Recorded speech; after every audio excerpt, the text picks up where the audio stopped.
Monday morning எங்கள் ஏரியாவில் weekly 2 times corporation தண்ணி வரும். தண்ணி வரப்பே நல்லா ஸ்டெப்ஸ் எல்லாமே வாஷ் பண்ணி விட்டுட்டு கையோட வாசல் தெளிச்சும் கோலம் போட்டாச்சு.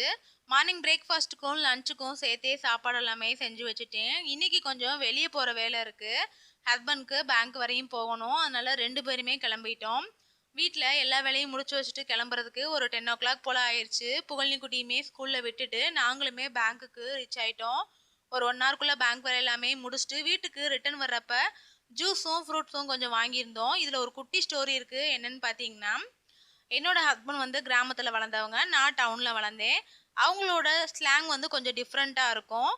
வீட்டுக்கு லிச்சி பழமும் பிளம்ஸ் பழமும் வாங்கியிருந்தேன். இதை வந்து தக்காளி பழம்ன்ற நேமில் கூட நான் கேள்விப்பட்டிருக்கேன். பட் என்னோட ஹஸ்பண்ட் சின்ன வயசுலேருந்து இப்போ வரைக்கும் இதை கிஸ்மிஸ் பழம்னு தான் சொல்லுவாங்களாம். இந்த நேம் நான் கேள்விப்பட்டதே இல்லை.